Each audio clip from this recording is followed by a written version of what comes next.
તો અહીંયા આપણે ખાસ ધ્યાન આપીએ. કાલે આપણે કેટલા ચેપ્ટર કયા કયા પ્રશ્નોની ચર્ચાઓ કરી જુઓ. તમને અગાઉ કહી દઉં, આપણે આ બધી ચર્ચાઓ કરી ગયા છીએ. માનવ વિકાસ વિશે ભણી ગયા છીએ. ભારતમાં સ્વાસ્થ્ય સુધારણા માટે થયેલી કામગીરી વિશે વાત કરી છે. માનવ વિકાસ આંકમાં મધ્યમ માનવ વિકાસ આંકની હરોળમાં કેમ છે એ વિશે પણ કાલ ચર્ચા કરી હતી. ભારતનું અપેક્ષિત આયુષ્ય એટલે હું, અપેક્ષિત આયુષ્ય કેટલું છે એ પણ વાત કરી. ત્યારબાદ આ બધાને તો તમે હવે અમે ઓળખી ગયા છો. તમે દરરોજ આવે છે સાંજે તમારા માટે, તમને ભણાવવા માટે. લૈંગિક અસમાનતા આ પણ આપણે કાલ સમજાયું હતું. આગળ જે કાંઈ પણ પ્રશ્ન બાકી છે આજ કરવા છે. અભિયમ હેલ્પલાઇન ફરજિયાત તમારે કરવાની, મહિલાઓના સુરક્ષા માટે, મહિલાઓના રક્ષણ માટે. માનવ વિકાસમાં માનવ જીવન કઈ કઈ બાબત સાથે સંબંધ છે? તો એક છે સમાનતા, સ્થિરતા, ઉત્પાદક અને સશક્તિકરણ. આ રીતે એના સ્તંભો છે. માનવ વિકાસના સ્તંભો કયા કયા, કઈ બાબતને માનવ વિકાસ ફોકસ કરે છે? તો કે ભાઈ એક છે સમાનતા, બધા સમાન રહે.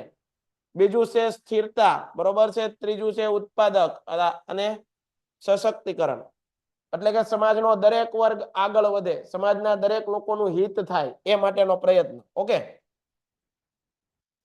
તો આ છેલ્લો જ પ્રશ્ન હતો.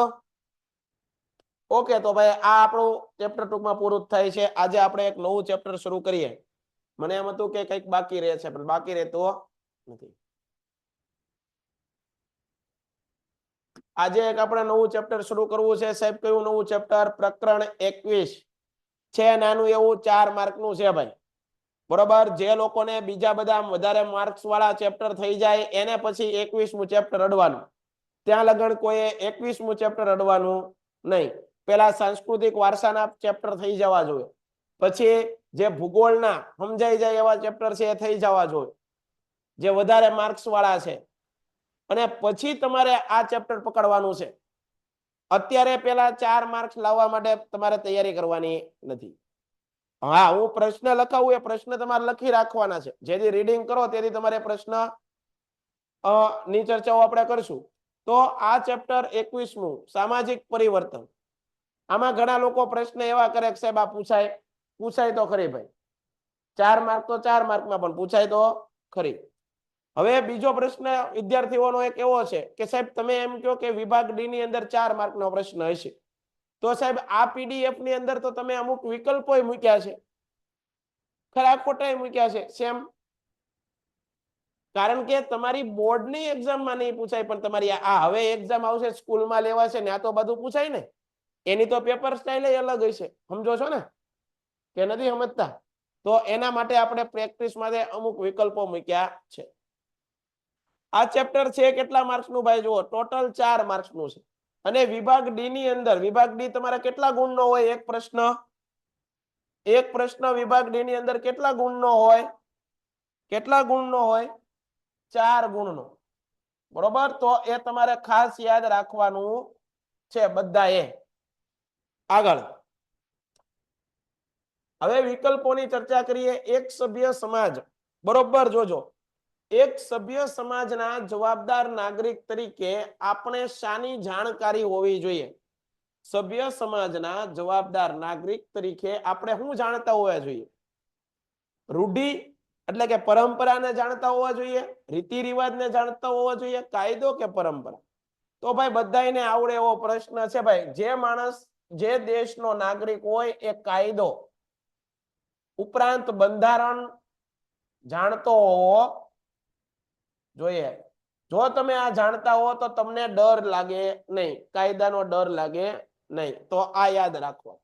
જો અધિકારોનો ભંગ થાય, એટલે કે તમને બંધારણ દ્વારા જે અધિકારો આપવામાં આવ્યા છે, કયા કયા? સમાનતા, સ્વતંત્રતા, શોષણ વિરોધી, ધાર્મિક સ્વતંત્રતા, બંધારણીય ઇલાજોનો અધિકાર. આ બધા અધિકારો 9મા ધોરણમાં ભણાવ્યા હતા બંધારણમાં. તો તમને કોઈ તમારો મૂળભૂત અધિકારોનો ભંગ થાય તો નાગરિકે ક્યાં જઈને પોતાના અધિકારોનું રક્ષણ માંગવું જોઈએ? કોની આગળ જવું જોઈએ? નાગરિકોએ પોતાના મૂળભૂત અધિકારોનું રક્ષણ માંગવા માટે જવું તો કોની આગળ જવું? સાહેબ સંસદ આગળ જવાય નહીં, સંસદ આગળ ન જવાય. કેમ ન જવાય? કારણ કે સંસદનું કામ છે તો કાયદો ઘડવાનું. શું છે?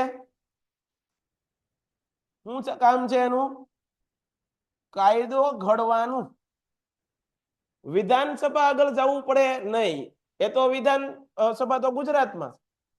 પોલીસ સ્ટેશનમાં જવું જોઈએ નહીં. એ કઈ થોડા રક્ષણ આપે? એ તો તમને તમારી FIR લખે, તમારી ફરિયાદ નોંધે.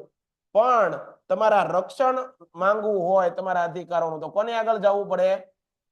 અદાલત. અને અદાલતમાં પણ સુપ્રીમ કોર્ટ. કોની આગળ? સાહેબ અમારો સુપ્રીમ કોર્ટ અમારી વાત સાંભળે, અમારા મૂળભૂત અધિકારોના ભંગ હોય, સામાન્ય કેસ લઈ ગયા હોય, દાખલા તરીકે મારી પેન ચોરાઈ ગઈ, મારા ઘરમાંથી ગાડી ચોરાઈ ગઈ, એવા કેસ સુપ્રીમ કોર્ટ વાળા ન સાંભળે તમારે, કારણ કે ત્યાં તો દેશના મોટા મોટા કોર્ટ હોય. પણ મૂળભૂત અધિકારોનો ભંગ થતો હોય તો તમે દેશની સુપ્રીમ કોર્ટમાં જાઓ તો એ પણ તમારી વાત સાંભળે. કારણ કે ભારતના બંધારણમાં મૂળભૂત અધિકારો બધાને સમાન આપવામાં આવ્યા છે. કોઈ પણ જાતિ જ્ઞાતિનો ભેદભાવ રાખવામાં આવ્યો. હવે સુપ્રીમ કોર્ટમાં તમે ગયા, બરોબર, તો ન્યાય એનો અધિકારી બેઠો હોય. કોણ બેઠો હોય? અધિકારી. એ અધિકારી તમારી માંગણીને સાંભળે અને એ એક આદેશ બહાર પાડે. શું બહાર પાડે? આદેશ. જેને કાયદાની ભાષામાં શું કહેવાય? રીટ કહેવાય. શું કહેવાય? આદેશ એટલે શું સાહેબ? કે ભાઈ ફલાણો નામનો વ્યક્તિ અમારી પાસે આવ્યો છે, એ એવું કહે છે કે મારા મૂળભૂત અધિકારોનો મને ભંગ થયો છે, મને મારા મૂળભૂત અધિકારો દેશ તરફથી નથી મળતા. તો આવા વ્યક્તિને એના અધિકાર મેળવવા એ એનો હક છે, તમે આપો એવી સૂચના આપે. કોણ? Supreme court. અને સુપ્રીમ કોર્ટ સૂચના આપે એટલે બધા દોડતા થઈ જાય, દોડવા જ માંડે, કામ ફટાફટ થવા માંડે. કારણ કે સુપ્રીમ કોર્ટને કોઈ પડકારીએ કે સુપ્રીમ કોર્ટનો ન્યાયને કોઈ એમ ન કહીએ કે આ ન્યાય ખોટો છે. સમજાય છે? બધા અદાલતોની મોટી અદાલત સુપ્રીમ કોર્ટ. આગળ વિદ્યાપત 2.0 બેન્ચની અંદર આપણે કન્ટિન્યુ દરેક વિષયના તમારા જે અગત્યના વિષયો છે એના દરરોજ લાઈવ લેક્ચર આપણે આવીએ છીએ. લાઈવ લેક્ચર મારફતે તમારી સાથે ચર્ચાઓ કરીએ છીએ. તમને અમારા દ્વારા જે કાંઈ પણ સલાહો અમારે આપવી પડે તમને સલાહો આપીએ છીએ, બરોબર છે? તો અમે અમારું કામ પૂરે નિષ્ઠાથી કરીએ છીએ, તમે પણ જુઓ છો, બરોબર? આખા દિવસ દરમિયાનના ઓફલાઈન લેક્ચર એટલા બધા હોય છતાં પણ રાત્રે આપણે તમારા માટે લાઈવ સેશન આટલી જ મોજથી અને આટલા જ ઉત્સાહથી, તમે કોઈ અમારા ચહેરા માય કાંગલા જોયા નહીં હોય, અમારા ચહેરા પડી ગયેલા નહીં હોય. થાક તો દરેકને લાગે, બરોબર? થાક તો આપણું શરીર છે, ભગવાને બનાવ્યું તો થોડોક તો થાક બધાને લાગે, બરોબર? છતાં આપણે બધા એક સાથે, તમે પણ જોડાઈ રહ્યા છો એટલે અમારો ઉત્સાહ વધે. જે લોકોએ હજી કુમાર પેપર સેટ નથી લીધા તો એ લેવું હોય તો તમે અહીંયા સ્ક્રીન ઉપર નંબર દીધેલો છે 72 72 86 86 71 અથવા 86 20 86 20 68 ઉપર તમે કોલ કરીને મંગાવી શકો. આગળ જોઈએ. આગળ જુઓ, બાળકોના વિકાસ, બાળકોનો વિકાસ થાય તે માટે આપણી પ્રાથમિક ફરજો, બરોબર જોજો, બાળકોનો વિકાસ થાય તે માટે આપણી પ્રાથમિક ફરજો કઈ? સુસંગત નથી. હું આવું કરી નાખતો, હું જ્યારે પેપર દઉં ને ત્યારે આવું નથી વાળું આવે ને એની ઉપર ખાસ ધ્યાન આપો.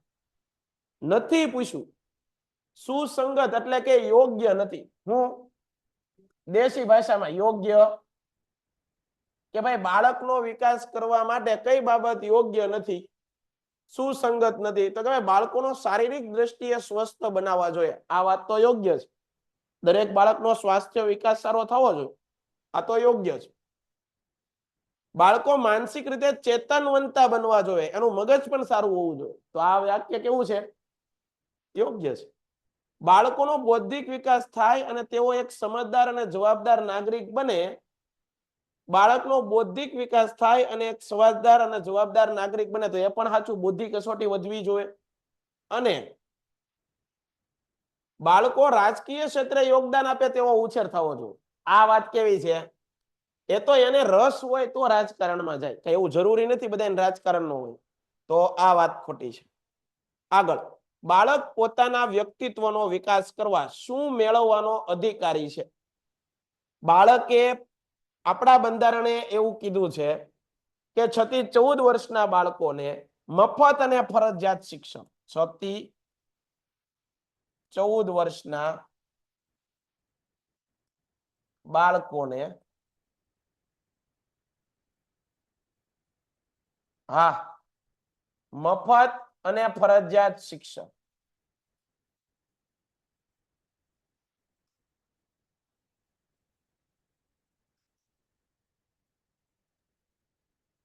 એટલે કે રાઈટ ટુ એજ્યુકેશન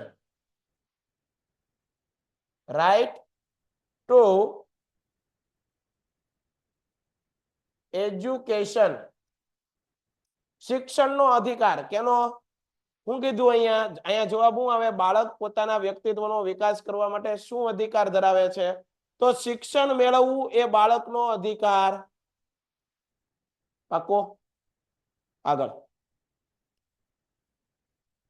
વિશ્વમાં સૌથી વધારે બાળ શ્રમિકોની સંખ્યા કયા દેશમાં વધારે છે કયો આવે ભારત વૃદ્ધો અને નિસહાય વ્યક્તિઓની સમસ્યાનો પ્રશ્ન કેવો છે વૃદ્ધો એટલે કે મોટી ઉંમરના લોકો અને નિસહાય વ્યક્તિઓની સમસ્યાઓ છે એનો પ્રશ્ન કેવો છે તો એનો પ્રશ્ન છે વિશ્વવ્યાપી કેવો બધી જગ્યાએ આ પ્રશ્ન તો એનો છે બરોબર છે આગળ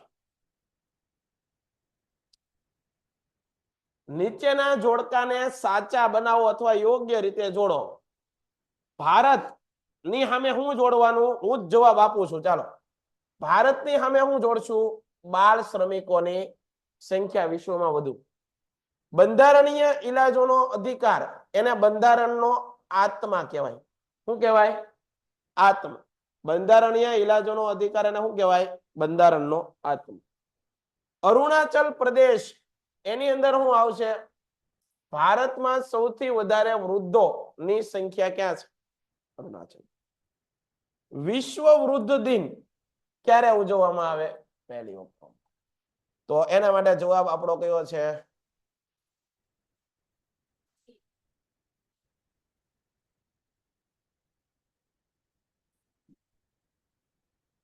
બરાબર છે આગળ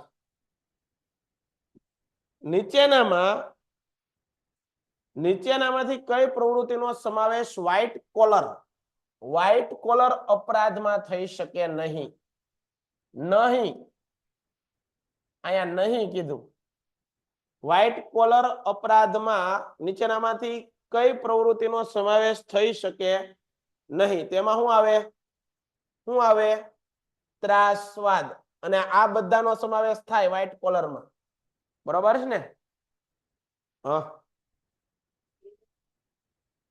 લાંચ રૂશ્વત એટલે શું દાખલા તરીકે ભાઈ લાંચ રૂશ્વત એટલે શું આ ભાઈનો પ્રશ્ન બરોબર છે લાંચ રૂશ્વત એટલે હું કોઈ અધિકારી છું બરોબર દાખલા તરીકે હું ડિસ્ટ્રિક્ટ જજ છું ભારત આપણા જિલ્લાનો ડિસ્ટ્રિક્ટ એટલે કે જિલ્લો બરોબર એનો હું જજ છું હાલ તું કઈક જમીનનો તારો કેસ હાલે છે મારી અદાલતમાં બરોબર અને એનો ગુનેગાર તું ફરજિયાત છો મને ખબર જ છે કે તું ગુનેગાર છો તું રાતે આવે છો મારા ઘરે મારી યારે મીટિંગ કરે છે બરોબર 2 બેગ ભરીને પૈસા લાવે છો અને હું પૈસા લઈ લઉં છું અને તને ખોટો ન્યાય આપીને તને નિર્દોષ જાહેર કરું છું તો મેં શું લીધી કહેવાય લાંચ રૂશ્વત લીધી કહેવાય શું કીધી કહેવાય એ ખોટું છે કેવું છે ખોટું છે આવું ન કરાય ભ્રષ્ટાચાર એ પણ એની જેવું જ છે કોઈ ડેમ બનાવવામાં આવે કોઈ બાગ બનાવવામાં આવે કોઈ પુલ બનાવવામાં આવે તેમાં ખરાબ ઈંટ વાપરો ખરાબ સિમેન્ટ વાપરો હલકી ધાતુ વાપરો અને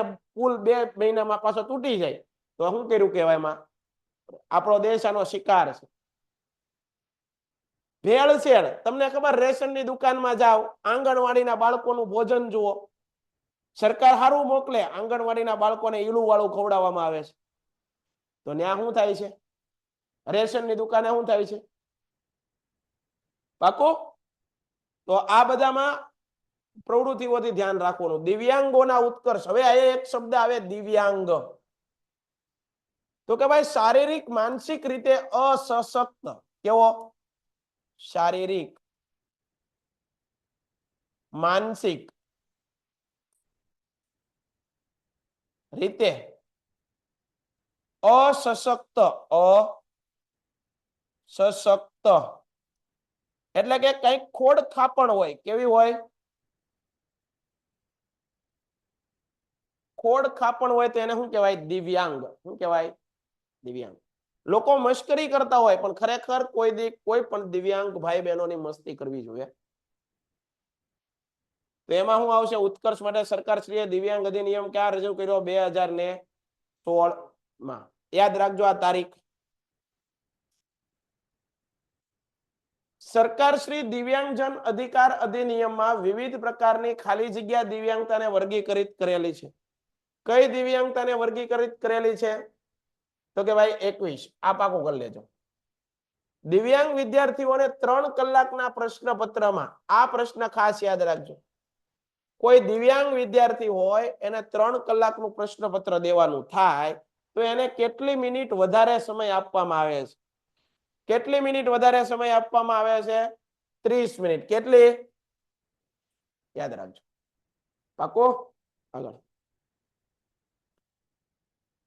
દિવ્યાંગ વિદ્યાર્થીઓ માટે ખાલી જગ્યા પાસિંગ ધોરણ છે. કેટલું પાસિંગ ધોરણ છે? 20%. ઉચ્ચ શૈક્ષણિક સંસ્થાઓમાં ખાલી જગ્યામાં પ્રવેશ દિવ્યાંગજનો માટે અનામત રાખેલ છે. કેટલા ટકા અનામત રાખેલ છે? તો કે ભાઈ 5. તો આ ભાઈ વસ્તુ છે ને બધી આંકડાકીય બાબત છે. એમાં બહુ મૂંઝાવાનું નહીં. 1-2 વાર વાંચવાની, યાદ રહેશે.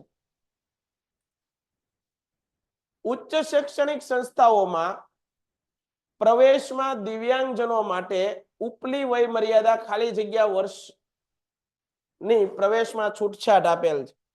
તો એમાં શું આવશે? વિશ્વ દિવ્યાંગજન દિવસ. વિશ્વ દિવ્યાંગજન દિવસ તરીકે કયો દિવસ ઓળખવામાં આવે છે? કયો ઓળખવામાં આવે છે? 5 જુલાઈ. 5 જુલાઈ, 5 જુલાઈ, 5 નવેમ્બર, 5 જૂન કે 3 ડિસેમ્બર? 3 ડિસેમ્બર. શું આવે? 3 ડિસેમ્બર. હવે પછીના જે પ્રશ્નો શરૂ થાય છે એ જોઈએ.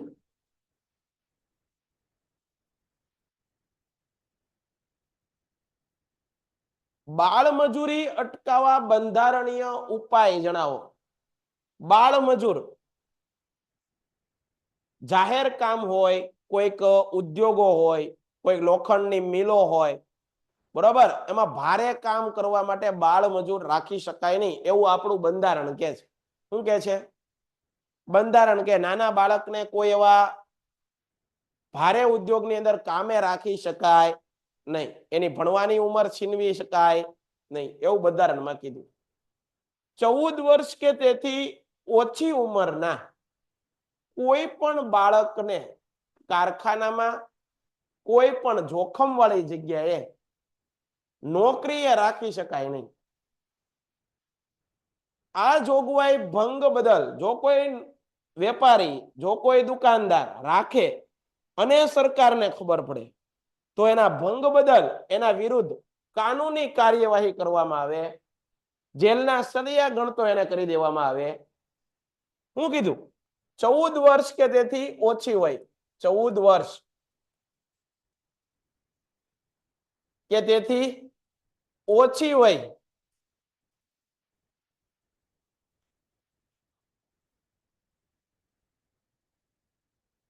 ચૌદ વર્ષ કે તેથી ઓછી વયનો કોઈ પણ વ્યક્તિ, શું કીધું?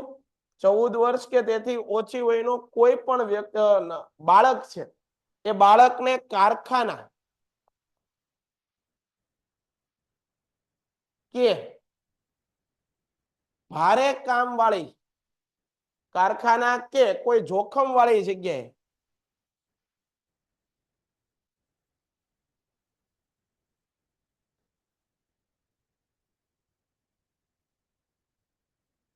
જોખમ વાળી જગ્યાએ કામે ન રાખી શકાય, કામે ન રાખી શકાય.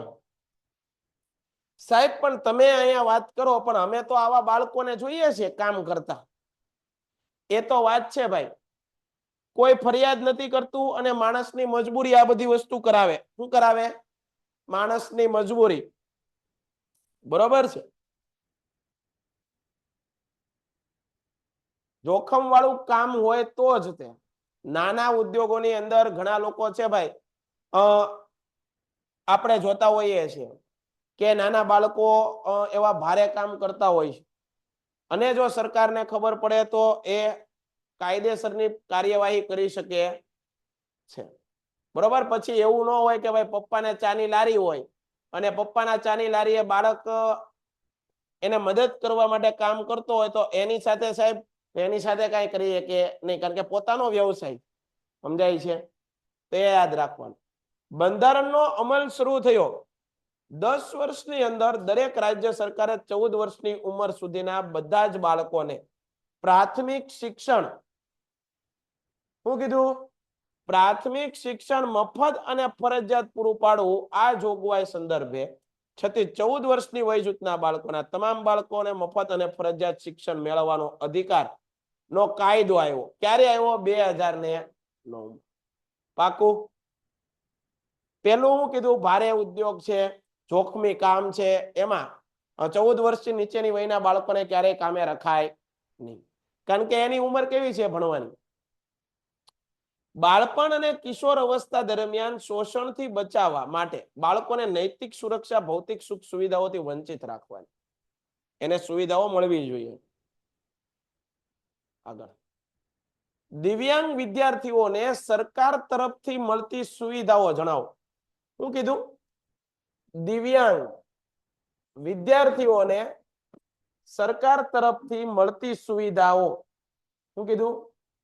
સરકાર તરફથી મળતી સુવિધાઓ. સરકાર કઈ કઈ એને, સરકાર શું એને મદદ કરે? તો કે ભાઈ જુઓ, દિવ્યાંગ બાળકોને શૈક્ષણિક સંસ્થામાં, હું શૈક્ષણિક સંસ્થા, કોઈ પણ એકેડમી હોય, કોઈ પણ ટ્યુશન ક્લાસીસ હોય, કોઈ પણ સ્કૂલ હોય, એની અંદર શૈક્ષણિક કરવામાં પ્રવેશ એડમિશન માટે, શિક્ષણ, રમત ગમત જેવી અન્ય પ્રવૃત્તિઓમાં સમાન તક આપવામાં આવે.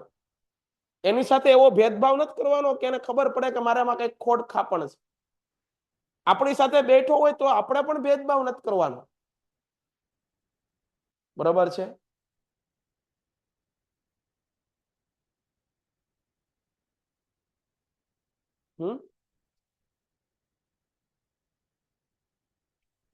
ચશ્મા, એ ચશ્મા દિવ્યાંગ નો કહેવાય. ચશ્મા તો આમ ગણો ને તો બધાને અડધો અડધો નંબર તો માઇનોર હોય બધાય. આજના સમયમાં સ્ક્રીન આપણી આગળ આટલી બધી નજીકમાં નજીક, આપણા પરિવાર કરતા વધારે કોણ નજીક હોય? મોબાઈલની સ્ક્રીન. એના કારણે નંબર તો એક સામાન્ય થઈ ગયું છે તારે, સમજાય છે? તો સમાન તક આપવામાં આવે. વિદ્યાર્થીઓની જેમ જ દિવ્યાંગ વિદ્યાર્થીઓને તેમની સાથે બેસવા દેવામાં આવે. વાણી વર્તન યાદ રાખજો, આ વસ્તુ બહુ અગત્યની છે. એની સાથે ખોટી રીતે મજાક મશ્કરી ન થવી જોઈએ, ખોટો વ્યવહાર ન થવો જોઈએ. ન બોલતા આવડે તો નહીં બોલવાનું, પણ એની હારે ખોટી મજાક મસ્તી નહીં કરવાની. વ્યવહારમાં દિવ્યાંગ સાથે ભેદભાવ રાખવો નહીં. શું કીધું? કારણ કે કોઈને એવું શરીર શોખ હોય, કોઈને શોખ હોય નહીં. એ તો ભાઈ કોઈક પરિસ્થિતિ સહ એની સાથે એવું બન્યું હોય એટલા માટે હોય, બરાબર? આ અંગે વિશેષ કાળજી રાખવામાં આવે છે. શૈક્ષણિક સંસ્થાઓની ભૌતિક સુવિધાઓ દિવ્યાંગ બાળકો સુગમ્ય રીતે તેનો ઉપયોગ કરી શકે તે રીતે સુવિધાઓ પૂરી પાડવી. દાખલા તરીકે ઢાળવાળા રેમ્પ બનાવવા, અવર જવર વગેરેની અડચણો દૂર કરવી, બેસવાની ખુરશી, બેન્ચની વ્યવસ્થા, સંડાસ બાથરૂમ વગેરે સરળ અને સુવિધાજનક સવલતો પૂરી પાડવી. દિવ્યાંગ બાળકોને શૈક્ષણિક કારકિર્દી, સામાજિક વિકાસ સતત અને સર્વગ્રાહી રીતે થાય તેવું વાતાવરણ, એ પણ આમ છોકરાઓની જેમ, છોકરીઓની જેમ એ પણ આગળ વધે એવા પ્રયત્ન આપણા દ્વારા કરવાના છે. દ્રષ્ટિ ક્ષતિ એટલે કે કંઈક આંખ જોવામાં બહુ વધારે પડતી તકલીફ હોય, શ્રવણ શક્તિ સાંભળવામાં તકલીફ હોય, સંભળાતું ન, અથવા બધિરાંધતા, બધિરાંધતા એટલે જે બોલી નથી શકતો હોય તેવા દિવ્યાંગ બાળકો માટે યોગ્ય ભાષા સંજ્ઞાઓની લિપિ દ્વારા સમજી શકે એવું શિક્ષણ આપવું. આગળ જોઈએ.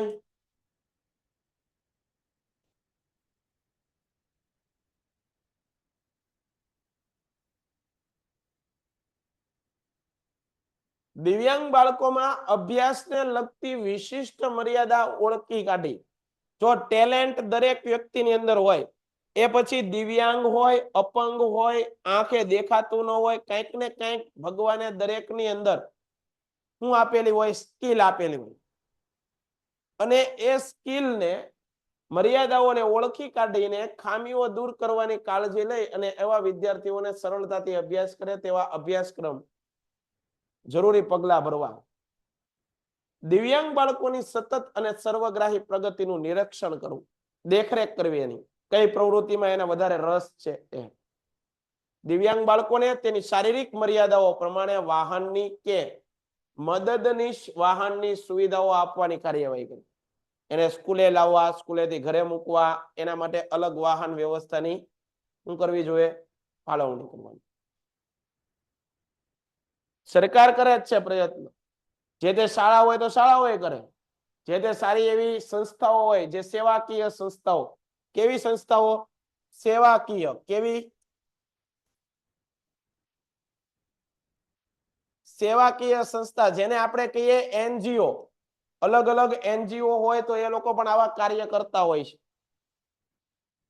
સમજાય છે?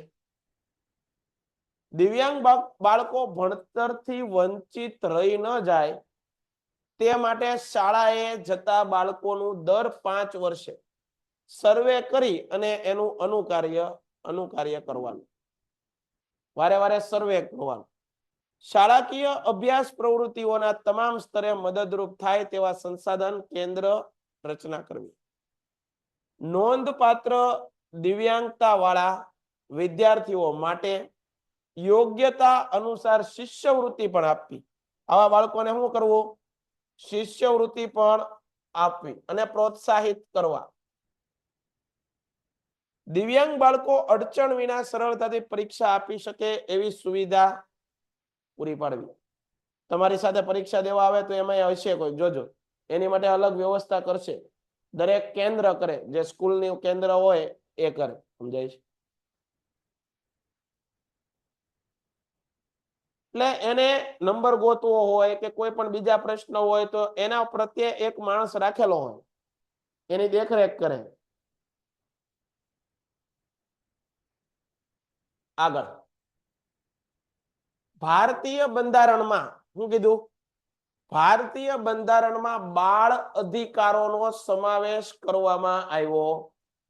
ભારતીય બંધારણમાં બાળ અધિકારોનો સમાવેશ કરવામાં આવ્યો છે. શા માટે? સમજાવો. દરેક બાળકને સામાજિક સુરક્ષા દ્વારા સામાજિક વિકાસ સાધીને સ્વસ્થ અને કુદરતી જીવન જીવવાનો અધિકાર છે. હા કે ના? બાળકનું જાતિ, રંગ, લિંગ, ભાષા, ધર્મ ભેદભાવ વિના બાળકને જીવન જીવવાનો જન્મસિદ્ધ અધિકાર છે ને? બાળકને કોઈ પણ ખાસ કારણ સિવાય માતા પિતાથી અલગ ન કરાય. જોજો, જે બાળક માતા પિતાથી અલગ રહેતું હોય એનો વિકાસ નોંધાય. આથી બાળક નાનું હોય ત્યારે વધારે શાળાએ પણ નહીં, વધારે કોની પાસે રહેવું જોઈએ? એના મમ્મી પપ્પા પાસે. કોઈ પણ બાળકને ખાસ કારણ સિવાય માતા પિતાથી અલગ ન કરી શકાય. દરેક બાળકને શિક્ષણ મેળવવાનો મૂળભૂત અને કાનૂની અધિકાર છે. કોઈ બાળકને ભણતો રોકી ન શકો, કોઈ બાળકને શિક્ષણ લેવામાંથી તમે વંચિત રાખી શકો નહીં. બાળકોને તેમના જૂથ પ્રમાણે રમતગમત, મનોરંજન મેળવવાના અધિકાર છે. દરેક બાળકને કોઈ પણ પ્રકારની શારીરિક, માનસિક અને શોષણ સામે હક મેળવવાનો અધિકાર શું છે? શોષણ સામે હક મેળવવાનો અધિકાર છે. દરેક બાળકને પોતાની રીતે અભિવ્યક્ત કરવાનો, મંડળો રચવાનો અધિકાર છે. માતા પિતા દ્વારા બાળકોનું યોગ્ય રીતે પાલન પોષણ થાય તે માટે ખાસ કારણ વિના બાળકને તેના માતા પિતાથી ક્યારેય અલગ નહીં કરવાનું. પોતાના વ્યક્તિત્વનો વિકાસ સાધી શકે. દરેક બાળકને શિક્ષણ મેળવવાનો મૂળભૂત હક છે. બાળકને વય કક્ષાને અનુરૂપ રમત ગમત, મનોરંજન પ્રવૃત્તિઓમાં ભાગ લેવાનો, આનંદથી જીવન જીવવાનો. દરેક બાળકને તેના અંતકરણ મુજબ ધર્મ અને સમુદાય, બાળકને જે ધર્મમાં રુચિ હોય એને માનવા દેવાનું, એને રોકવાનો નહીં. આવું બધું આપણા બંધારણે કીધું છે. દરેક બાળકને પોતાનો કોઈ પણ પ્રકારે થતા શારીરિક માનસિક શોષણ, કોઈ તમારું શોષણ કરે તો પણ નશીલી દવાઓ આપે, ઉપયોગ કરે, અમાનવીય યાતનાઓ સામે શિક્ષા કે દંડ સામે રક્ષણ અને સલામતી મેળવવાનો અધિકાર છે.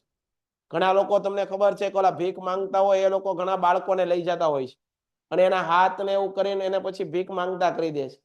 તો આવો જો સરકાર સામે કોઈ ફરિયાદ લઈને જાય તો સરકાર એના પગલા લે, બરાબર. પણ આજે સમાજ એવો છે કે કોઈ કોઈના વિશે વિચારતું નથી. તમે કદાચ એવું દ્રશ્ય જોયું હોય તો તમે ફરિયાદ કરવા જાતા નથી. આપણે શું આજે દેશમાં આવી ભાવના છે. કેવી ભાવના? મારે હું, અને એવું કરીને આપણે જાતું કરીએ. જેટલું આપણે જાતું કરીએ છીએ એટલો દેશ બગડે છે. જો જ્યારે દેશના દરેક નાગરિક છે એ ચલાવી નહીં લે અને ત્યારે દેશ આપણો આગળ વધશે, બરાબર. તો ધ્યાન રાખવાનું. બાળક અધિકારને આધારે બાળક પોતાની શારીરિક, માનસિક, આધ્યાત્મિક, સાંવેગિક, નૈતિક અને સામાજિક વિકાસ સાધી શકે આ માટે બંધારણીય અધિકારો સુનિશ્ચિત કરવાનો પ્રયાસ થયો છે. એકવાર કોમેન્ટમાં ધ્યાન આપી દઈએ આપણે કોણ કોણ છે. બીજા બધા તો વૈયા ગયા લાગે છે, અડધા જાગે છે. કેટલા જણા? તન્વી, અર્પિયા, ઓકે, જાગે તો છે. અગ્રાવત, અબસા, મનીષા, સફા, નિરાલી, ઓકે, બધા લોકો સાથે છે ભાઈ.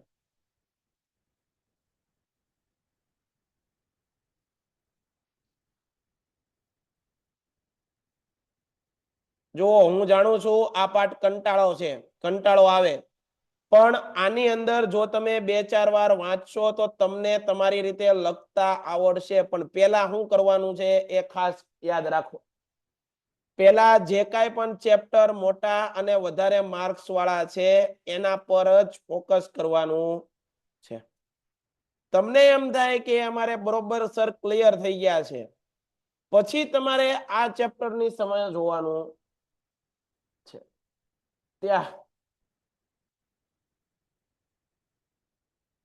ત્યાં લગન કોઈએ પણ પેલા જે વધારે માર્ક્સ વાળા ચેપ્ટર ક્લિયર કરો, પછી બરોબર તમને આ મેગા સેશન આપણે રવિવારે છે એમાં ઘણું બધું જાણવા મળવાનું છે, બરોબર છે. આપણે વિભાગ એના જે પ્રશ્નો છે એ ઘણા બધા તમને સોલ્વ કરાવી દેવાના છીએ, બરોબર.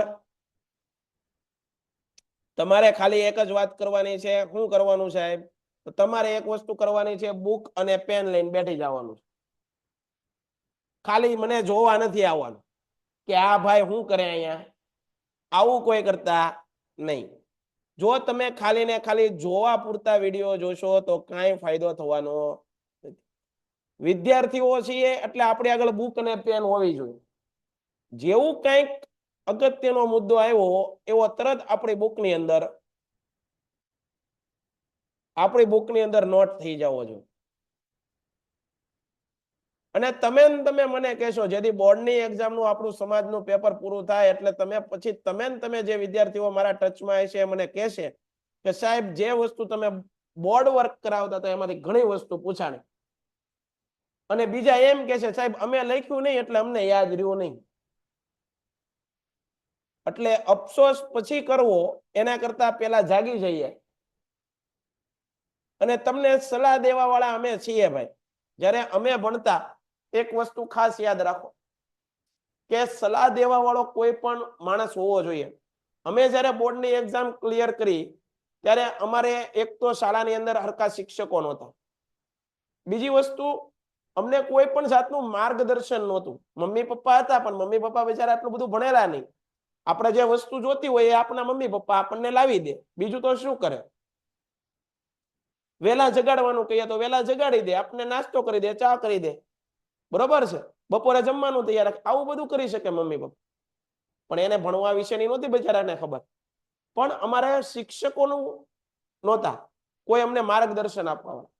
તમે તો ખાલી આજે યુટ્યુબ અવડું મોટું માધ્યમ થઈ ગયું છે ભાઈ, પણ આપણે શું છે ખબર, યુટ્યુબ ની અંદર શું છે ખબર, આપણું મગજ એક જગ્યાએ સ્થિર થાય જ નહીં. હજી 5 મિનિટ જોયું તો બીજું જોવાનું મન, એ હરખું હજી ઓલો રાગે પડે છે તા તો બીજે વિયો ગયો. એમ અડધી કલાકમાં કેટલી વાર ફર્યો હોય, એટલે કાંઈ ભેગું થાય નહીં. અમારે જો આ ફરે જ છે.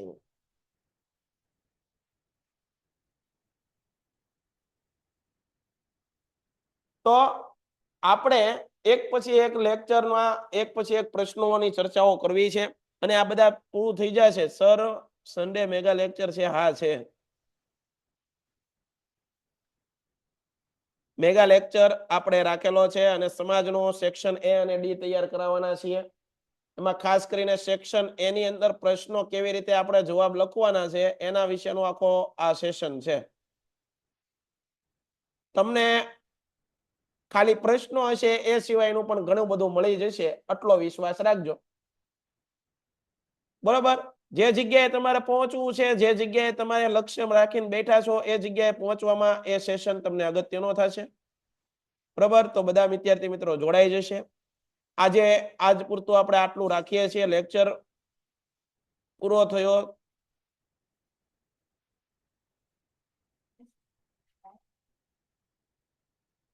લેક્ચર પૂરો થાઓ સેથી બેઠા ગયા. કઈ સમજાનું નથી ભાઈ પાર્થભાઈ, હરખું બોલ એટલે અમને સમજાય. તો આજ પૂરતું આપણે આટલું જ તે. પરિવાર કાલે મળશું પાછા જ્યારે આપણો લેક્ચર હશે ત્યારે.